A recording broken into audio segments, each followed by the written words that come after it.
बिन तेरे क्या है जीना। तो सर मैं चाहूँगी कि ये जो सॉन्ग है, चाहे आप कॉन्सर्ट्स पे नहीं सिंग करें, लेकिन प्लीज़ हमारे पॉडकास्ट में एक दो लाइन सुनाओ। बिन तेरे क्या है जीना, मेरे दिल की रानी तुम, मेरी खुशियों का मौसम, मेरे ख्वाबों की ताबीर, मेरे सपनों की तस्वीर। बिन तेरे कैसी यार, वो जीत हो या हार, तेरे संग है सब कुछ, तू ना हो तो बेकार। बस कह दे जो आप नहीं कह पाए किसी को। नहीं ये नहीं हो सकेगा, लेकिन ये सर कोई बात शेर है, सुना दें। लेकिन ये बात है कि देखिए खूबसूरती जो है ना, और किसी इंसान के अंदर कोई टैलेंट होता है या कोई खूबी होती है, वो पसंद आती है हर एक को। और मुझे भी बहुत लोग पसंद आए लाइफ में, तो लेकिन मेरा ख्याल है कि ये एक ऐसा चैप्टर है जिसको सीखा है राज में ही मैं रखता हाँ हूँ। जी, आपने राज में रखा, लेकिन अपने गानों में सब कह दिया। चलिए सर आगे बढ़ते हैं। यंगस्टर्स आज को जिनको लव में, प्यार में नाकाम हो चुके हैं, तो उनको कोई मैसेज दे सकें कि किस तरह से वो अपने उस पेन को चैनलाइज कर सके। आपको कोशिश करनी चाहिए कि मोहब्बत वहीं पे करें जहाँ पे आपको उसका सिला भी मिले, आपको जवाब भी मिले। अदरवाइज ये वन साइड मोहब्बत जो है ना, इसका बिल्कुल मैं जिसे कहते हैं हामी नहीं है आप। हाँ मैं नाके दूं इसका। पाकिस्तान की सियासत से आप मुतमईन हैं? नून लीग, पाकिस्तान पीपल्स पार्टी और पाकिस्तान तहरीक इंसाफ ठीक तरीके से काम कर रहे हैं, सही डिलीवर कर रहे हैं? ये तीनों जो है एक ही हैं। ये अच्छा, तीनों एक ही हैं? हाँ, ये शराफिया से हैं, ये खरबपति अरबपति लोग हैं, सरमायादार जागीरदार माफियाज हैं, सियासी पीरो मुर्शिद हैं, ये कबायली सरदार हैं, इनमें ये सब लोग वही हैं सारे। करोड़ों रुपया लगा के इलेक्शन लड़ते हैं जो आप नहीं लड़ सकती। सर आप वजीर आजम बन जाते हैं, पहले 3 काम क्या करेंगे आप? सबसे पहले तो हम लैंड रिफॉर्म्स करेंगे, अर्बन और रूरल दोनों। दूसरे नंबर पे हम IPPs जो हैं इनको नेशनलाइज करेंगे, और तीसरे नंबर पे हम ये जो इंडस्ट्रियलाइज करना है पाकिस्तान को, इसकी इंडस्ट्रियल इमरजेंसी जो है नाफिज करेंगे और इसको इंडस्ट्रियलाइज करेंगे पाकिस्तान को। सर खान साहब का मुस्तकबिल क्या देखते हैं, क्या समझते हैं, कब तक वापस आ जाएंगे? मुझे लगता है वो अंदर ही रहेंगे अच्छा। जब तक वो अपने मालिकों से माफ़ी नहीं मांगेंगे। जिस तरह बाकी लोगों ने माफ़ियाँ मांगी हैं तो वो बाहर आ गए हैं, इनको भी मांगनी पड़ेगी। ये जो जाली इनकलाबी बने हुए हैं, ये तो बूढ़ पॉलिसी हैं खुद भी।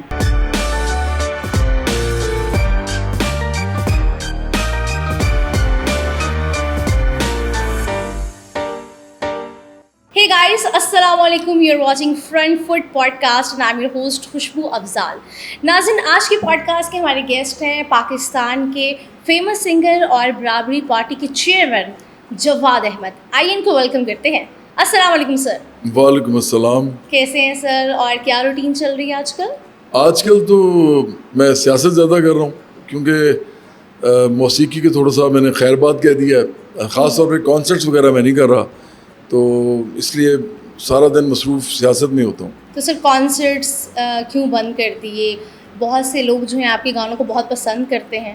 असल में ना, जब मैं मौसीकी स्टार्ट करने लगा था तो लोगों ने मुझे कहा कि आप इंजीनियरिंग की तालीम ली है और आपने जुपिटर्स में गाया है जब आप स्टूडेंट थे, तो अब आप ये काम क्यों करने लगे हैं? तो मैंने उनको 2 ही जवाब दिए थे। एक ये था कि मैं सियासत करना चाहता हूँ, उसके लिए मुझे मतलब शोहरत चाहिए, और दूसरा जब मैं सियासत करूँगा तो मुझे पैसे चाहिए होंगे, तो इस काम में पैसा है तो कुछ अर्सा करूँगा, पैसे कमाऊँगा। तो वही मैंने किया। ये मेरा पूरा एक लॉन्ग टर्म प्लान था, जिसको आखिरकार फिर मैंने 2018 में इम्प्लीमेंट किया, और आप ये समझें कि पार्टी बना के मैंने अपने इस ख्वाब को पूरा किया। तो सर ज़्यादा दिल के करीब कौन सी फील्ड रही, सिंगिंग की या पॉलिटिक्स? दिमाग के ज़्यादा करीब सियासत है। अच्छा। और दिल के ज़्यादा करीब मौसीकी है। एक्चुअली दिल के ज़्यादा करीब तो तमाम आर्ट्स हैं, जितने भी आर्ट फॉर्म्स हैं वो मेरे दिल के करीब हैं, क्योंकि इंसान अपना एक्सप्रेशन जो है वो तो आर्ट के थ्रू जो देता है वो किसी और तरीके से नहीं दे सकता। इवन आपने अगर किसी को मोहब्बत का पैगाम भी भेजना है ना, तो आप उसको अगर किसी पोइट्री की शक्ल में भेजेंगे तो वो ज़्यादा बेहतर है, वो ज़्यादा इन्फ्लुएंस करता है, इफेक्टिव होता है। हाँ। ठीक है सर, आपके तमाम सॉन्ग्स की अगर बात की जाए तो मेहंदी और दोस्ती इस जैसे सॉन्ग्स बहुत ज़्यादा सुपर डुपर हिट रहे, और अभी तक जो है वो सुने जाते हैं, कोई फंक्शन हो जाए या पाकिस्तान में कोई इवेंट हो जाए। लेकिन मैं जानना चाहूँगी कि आपको अपना कौन सा सॉन्ग बहुत पसंद है? अच्छा, मुझे भी ना सबसे ज़्यादा जो आप इस तरह समझे कि अहम गाने लगते हैं, वो तो एक मेहंदी है, क्योंकि पाकिस्तान में शादी कोई हो ही नहीं सकती उसके बगैर। इसी तरह पाकिस्तान से बाहर जो पाकिस्तानी रहते हैं वो भी इसको हर सूरत में सुनते हैं, ख़ास तौर पे अपनी शादियों पे, मेहंदियों पे, और ये चलता ही रहता है। दूसरा जो गाना है मेरा है वो तुम जीतो या हारो सुनो हमें तुमसे प्यार है। मुझे लगता है कि उसकी भी एक बड़ी अफादियत है। जब भी पाकिस्तान कोई ऐसे मरहले में आए कि लोगों को कि बड़ी मेहनत की है लेकिन जीत नहीं सकते और हार गए हैं, तो फिर वो एक हौसला देता है। लेकिन अब जो कुछ अरसे से हो रहा है ना कि खास तौर पे जब हमारी क्रिकेट टीम भारत के साथ खेलती है तो ये हो ही नहीं सकता कि ये सॉन्ग जो है वो प्ले ना हुआ हो। बिल्कुल, और ये लोगों को वो देता है ना, हिम्मत देता है। लेकिन कुछ अरसे से इसको गलत तरीके से यूज़ किया जा रहा है, क्योंकि अब पाकिस्तानी टीम अगर खुद कुछ करना ही नहीं चाहती तो फिर तो आप बार बार हारने के बाद ये नहीं लगा सकते। इसी तरह एक और मेरा गाना है, काफ़ी ज़्यादा मशहूर है वो भी, वो जीत की लगन। वो मैंने स्पोर्ट्स के लिए किया था, लेकिन वो भी बड़ा सुना जाता है।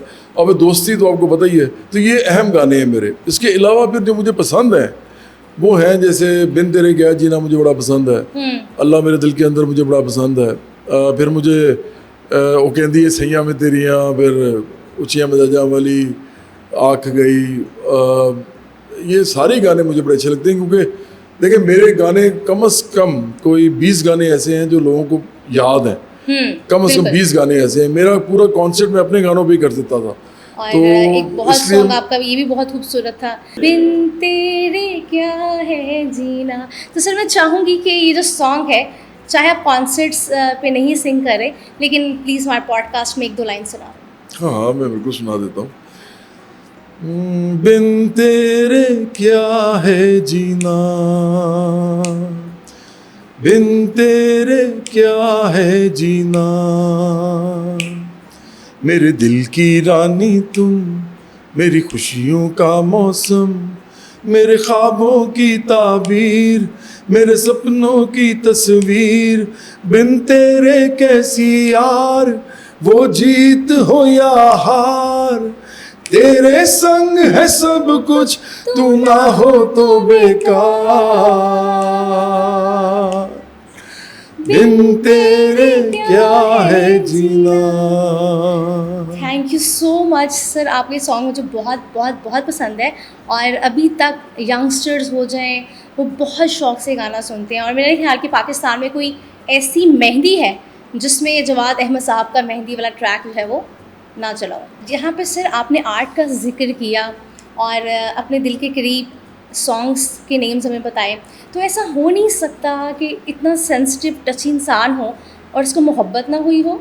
देखिए मोहब्बत तो जो कहते हैं ना, मोहब्बत फ़ाते आलम है, तो वो ठीक कहते हैं। फिर ये कहते हैं कि मोहब्बत से ही दुनिया चलती है, ये बात भी बिल्कुल ठीक है। तो ये तो हो नहीं सकता कि किसी को मोहब्बत ना हो, लेकिन जो मोहब्बतें मैं आपको बता सकता हूँ वो तो वही हैं जो मेरे घर वालों के साथ हैं, जो मेरे माँ बाप, बहन भाइयों, बाल बच्चों के साथ हैं। उसके अलावा कोई दोस्तों के साथ बड़ी मोहब्बत है, कुछ रिश्तेदार बड़े क्लोज़ हैं तो उनके साथ है, मेरे पार्टी के नज़रियाती लोग हैं उनके साथ है। सर मोहब्बत तो अल्लाह की बनाई हुई तमाम महलूक के साथ करनी चाहिए, लेकिन आपको ही पता है कि मैं किस मोहब्बत का जिक्र कर रही हूँ। और सिर्फ एक नहीं, बहुत सी मोहब्बतें हुई होंगी आपको और कुछ क्रशेस भी होंगे। अब तो खैर दुनिया आपको पसंद करती है, लेकिन आप जब अपने बैचलर्स में थे तो कोई वाक़या सुनाए, कोई लव स्टोरी। देखिए मैं तो जब मौसीकी में था ना, उस वक्त ये बात नहीं करता था, तो सियासत में तो किसी सूरत में सवाल ही पैदा नहीं होता। आज कह दें जो आप नहीं कह पाए किसी को। नहीं, ये नहीं हो सकेगा, लेकिन ये बात शेर सुना दें। लेकिन ये बात है कि देखिए खूबसूरती जो है ना, और किसी इंसान के अंदर कोई टैलेंट होता है या कोई खूबी होती है, वो पसंद आती है हर एक को। मुझे भी बहुत लोग पसंद आए लाइफ में, तो लेकिन मेरा ख्याल है कि ये एक ऐसा चैप्टर है जिसको सीखा है राज में ही मैं रखता हूँ। हाँ जी, आपने राज में रखा, लेकिन अपने गानों में सब कह दिया। गानों में एक्चुअली मेरी जो पर्सनल लाइफ है ना, मज़े की बात यह है कि एक दो दफ़ा तो शुरू में मैंने कुछ बातें उसमें की, लेकिन बाद में जब मैंने गाने कमर्शियली बनाए तो मैंने हमेशा जो उस ज़माने का ट्रेंड था, फिर वो जो उस ज़माने में जो लोग चाह रहे थे सुनना, बिल्कुल। मैंने वो किया क्योंकि मुझे तो शोहरत चाहिए थी ना। तो फिर मेरा ख्याल है कि मेरी ज़ाती ज़िंदगी इतनी नहीं उसमें आई, लेकिन आप जब इमेजिन करते हैं ना, आप हमेशा याद रखें कि जब कोई सिंगर या पोइट या पेंटर, कोई भी जो आर्टिस्ट है, जब वो इमेजिन करता है ना चीज़, तो वो इमेजिनेशन इतनी वास्ट होती है कि उसमें ज़ाती तजर्बा होना ज़रूरी नहीं होता। आप इमेजिनेटिवली बहुत कुछ सोच सकते हैं जो आपके साथ कभी गुजरा भी नहीं है। तो मेरा ख्याल है ये लिबर्टी जो है हर आर्टिस्ट के पास होती है। आप मुझे ये बताएं कि आपकी लव मैरिज थी या अरेंज थी? नहीं, मेरी अरेंज मैरिज थी। अरेंज थी, यानी कि लव नहीं मिला आपको? नहीं, मुझे असल में मैं उनको जानता था और जाहिर बात है कि मेरे से पूछा गया है और ऑफ कोर्स उनसे भी पूछा गया है। सर ऐसे ही होता है ना, पसंद जब होते लव हैं मैरिज तो- नहीं हो पाती तो फिर अम्मी अबू को कह देते हैं नहीं, जिधर नहीं। चाहते हैं करवा दें। नहीं, वो असल में उनकी जो मदर थी वो कॉलीग थी मेरी मदर की। अच्छा। तो इसलिए वो तो एक ही प्रोफेशन से थे, दोनों प्रोफेसर थे। तो उस वजह से मैं जानता था, मुझे पसंद भी थी। लेकिन वो जो आपका जो सवाल है उसके पैराए में नहीं आता ये। आई कैन अंडरस्टैंड सर की शादी हो चुकी है और सर ने घर में भी तो रहना है ना। चलिए सर आगे बढ़ते हैं। मुझे ये बताइएगा कि सर यंगस्टर्स आज को जिनको जिसे कहते हैं लव में, प्यार में नाकाम हो चुके हैं, तो जब उनको ठोकर लगती है तो वो बहुत डीमोटिवेट हो जाते हैं, टूट जाते हैं। तो उनको कोई मैसेज दे सकें कि किस तरह से वो अपने उस पेन को चैनलाइज कर सकें? अच्छा देखो, मैं आपको बताऊं, आप भी खुद भी यंग हो अभी, और मुझे नहीं पता मैरिड हो कि नहीं मैरिड, लेकिन बहरहाल sir I am unmarried and I am single. चलो दैट्स वेरी गुड। आप कभी ना कभी आपकी भी कोई शादी होगी या कोई आपको पसंद आएगा। इसी तरह मेरे जो देखने वाले हैं उनको, नाजरीन को भी ये उन पे वारदात ही कभी ना कभी गुजरेगी। वारदात? हाँ, मेरा अपना ये ख्याल है कि देखें, मोहब्बत जो है ना वो सिंगल हैंडेडली, यानी वो कहते हैं ना वन साइडेड मोहब्बत जो है ना वो बड़ी तबाकुन होती है, जलील करवा देती है। हाँ, तबाकुन होती है। उसकी तरफ तो जाना ही नहीं चाहिए। अगर आप चले गए हैं तो अगर आपको लगता है कि कुछ अर्सा तो आपने चले गम में गुजार लिया है और उसके बाद आप उसमें से अगर निकल सकते हैं तो फ़ौरन निकलें, क्योंकि उसके बाद फिर ये याद रखना चाहिए कि तू नहीं और सही, और नहीं और सही। और ये मैंने नहीं कहा, ये बड़े लोगों ने कहा, क्योंकि कोई इंसान ऐसा नहीं होता जो दुनिया का सबसे परफेक्ट इंसान हो। ना मैं हूँ, ना आप हैं, ना कोई और है। तो शेर से सवा शेर होता है। मोहब्बत आपको दोबारा भी हो जाती है। आपको कोशिश करनी चाहिए कि मोहब्बत वहीं पे करें जहाँ पे आपको उसका सिला भी मिले, आपको जवाब भी मिले। अदरवाइज ये वन साइडेड मोहब्बत जो है ना, इसका बिल्कुल मैं इसका जिसे कहते हैं नाक़िद हूँ। हाँ, मैं नाक़िद हूँ इसका, हामी तो बिल्कुल नहीं। फर्स्ट ऑफ ऑल मैं आपसे ये जानना चाहूँगी कि अगर जवाद अहमद सिंगर या पॉलिटिशियन ना होते तो क्या होते? नहीं, मैं तो पॉलिटिशियन हर सूरत में होता, चाहे वो सियासी पार्टी बनाता या ना बनाता। लेकिन मैं सारी उम्र एक सियासी ज़हन रखता और आम लोगों को मुत्तहद या मुनज़्ज़म करने की कोशिश करता जब भी मैं कर सकता, जितनी मेरी इस्तात होती, जितनी मेरी हैसियत होती। तो चूँकि मैंने शोहरत हासिल करने के लिए कोशिश इसलिए की थी क्योंकि उसके बाद आदमी ज़्यादा इफेक्टिवली कर सकता है, ज़्यादा वाइटैलिटी के साथ कर सकता है। तो इसलिए मैंने फिर ये काम किया और वो अच्छा हुआ कि मैं उसमें कामयाब हो गया। तो मुझे लगता है कि सियासत ही जो है वो आइंदा ज़िंदगी में पूरी मेरी चलेगी। जैसे आगे बढ़ते हैं, कुछ बात सियासत की कर लेते हैं। फ़र्स्ट ऑफ ऑल ये बताएं कि पाकिस्तान की सियासत से आप मुतमईन हैं? नून लीग, पाकिस्तान पीपल्स पार्टी और पाकिस्तान तहरीक इंसाफ ठीक तरीके से काम कर रहे हैं, सही डिलीवर कर रहे हैं? ये तीनों जो है एक ही हैं। ये तीनों एक ही हैं? हाँ, ये शराफिया से हैं। ये खरबपति अरबपति लोग हैं, सरमायादार जागीरदार माफियाज हैं, सियासी पीरो मुर्शिद हैं, ये कबायली सरदार हैं। इनमें ये सब लोग वही हैं सारे। करोड़ों रुपया लगा के इलेक्शन लड़ते हैं जो आप नहीं लड़ सकती, और भी आपके साथ जो टीम आई हुई है ये भी नहीं लड़ सकते, आम आदमी नहीं लड़ सकता। हाँ, तो इसलिए ये तो आम पार्टियाँ ही नहीं है, ये आम लोगों की पार्टियाँ नहीं हैं। ये बनाई इसलिए गई हैं ताकि एक तबका जो है अमीर तबका वो इस मुल्क को हुक्मरानी करता रहे और आम लोगों को कभी कुछ ना मिले। हमारी पार्टी वाहिद है जो अवामी सतह पे इस वक्त एक आम लोगों की पार्टी बन रही है और वो कहती है कि आम लोग खुद आएँ, इसमें खुद इसको मुनज़्ज़म करें, पूरे मुल्क के अंदर करोड़ों लोगों के अंदर लेके जाएं और फिर इलेक्शन में आए और फिर देखता हूँ इनको कौन हरा सकता है। जब वोट ही आम आदमी ने देना है और आम अपने नुमाइंदे को देना है, तो किसी और को वोट कैसे मिलेगा? सर आप वजीर आजम बन जाते हैं, पहले 3 काम क्या करेंगे आप? मैं तो वजीर आजम नहीं बनूंगा क्योंकि मैं तो इलेक्शन सर आप नहीं लड़ बन रहा। जाते हैं तो मैं आप तो- क्या समझते हैं कौन कौन सी ऐसी चीज़ें हैं मुआशरे में पाकिस्तान में जो फ़ौरन तब्दील होनी चाहिए? मैं ही कह रहा हूँ कि मैं तो इलेक्शन भी नहीं लड़ रहा, वजीर आजम बनने का मुझे शौक नहीं है। मैंने जिन लोगों को वजीर आजम बनना चाहिए उनकी पार्टी बना रहा हूँ और मैं अपने पैसे लगा के, अपना टाइम दे के, अपना करियर ख़त्म करके सर कर रहा आपकी हूँ। पार्टी पाकिस्तान की भलाई के लिए क्या 3 काम कर सकती है देखिए, अगर हम वो तो पावर में आती है? सबसे पहले तो हम लैंड रिफॉर्म्स करेंगे, अर्बन और रूरल दोनों। दूसरे नंबर पे हम IPPs जो हैं इनको नेशनलाइज करेंगे और तीसरे नंबर पे हम ये जो इंडस्ट्रियलाइज करना है पाकिस्तान को, इसकी इंडस्ट्रियल इमरजेंसी जो है नाफिज करेंगे और इसको इंडस्ट्रियलाइज करेंगे पाकिस्तान को। ठीक। अच्छा सर, जंग जीता पाकिस्तान, लेकिन नवाज शरीफ साहब की जानब से जो है वो खामोशी देखने में आई, तो इस पे आप क्या कहेंगे कि पाकिस्तान पहले है या दोस्ती मोदी के साथ पहले है? ये तो मुझे नहीं मालूम। देखें, मुझे नहीं मालूम कि उनकी दोस्ती है या नहीं है।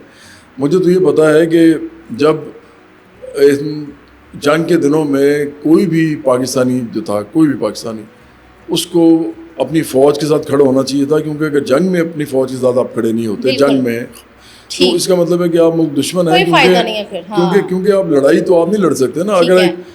कोई आप पे अगर हमला करता है तो ना मेरे पास टैंक है, तोपें हैं, ना आपके पास है, ना आम बिल्कुल। लोगों के पास है। सही है। वो जिनके पास सही है आपने उनके साथ खड़े होना होता है। सर खान साहब का मुस्तकबिल क्या देखते हैं, क्या समझते हैं कब तक वापस आ जाएंगे? मुझे लगता है वो अंदर ही रहेंगे अच्छा। जब तक वो अपने मालिकों से माफ़ी नहीं मांगेंगे। जिस तरह बाकी लोगों ने माफ़ियाँ मांगी हैं तो वो बाहर आ गए हैं, इनको भी मांगनी पड़ेगी। ये जो जाली इनकलाबी बने हुए हैं, ये तो भूल पॉलिसी हैं खुद भी। ठीक। देखिए ना, या तो इमरान को परवेज़ मुशर्रफ ने 2002 में सीट ना दी होती मियाँ वाली में, और या तो इमरान को जो है धरने इसके जो करवाए हैं सारे Bajwa, general Bajwa, general Pasha, general Zul Islam और फिर जनरल फैज़, इन सब लोगों ने जितना मेहनत की है इमरान पे, इतने पैसे लगाए हैं उसके ऊपर, उसको इतना बड़ा लीडर बना दिया। 1997 में इसको 1 सीट नहीं मिली थी, 8 सीटों से लड़ा था ये। सही है। अभी नया नया से शौकत खाना बनाया था, नया नया से वर्ल्ड कप जीता था, तो इसको 8 सीटों से तो कोई सीट नहीं मिली थी ना, सारी जमानतें जब्त सही हो है। गई थी। तो इसको बनाया गया है लीडर, इसके ठीक ऊपर है। पैसा लगा है, इसके ऊपर बूट पॉलिश इसने की ओके। है।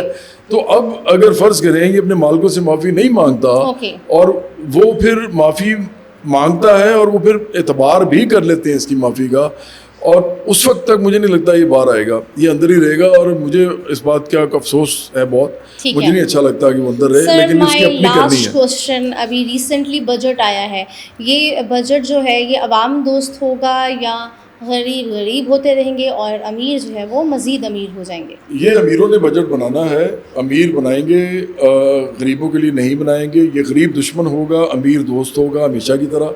क्योंकि जब तक, मैं फिर कह रहा हूँ, जब तक पाकिस्तान में आम लोग खुद हुकूमत में नहीं आएंगे, उनके लिए ना बजट बनेगा, ना उनके लिए ये मुल्क चलेगा। वो महंगाई, गुर्बत, तालीम के ना होने, सेहत के ना होने, इन्हीं मामलात में पड़े रहेंगे। ठीक। Thank you so much sir for your time. बहुत शुक्रिया।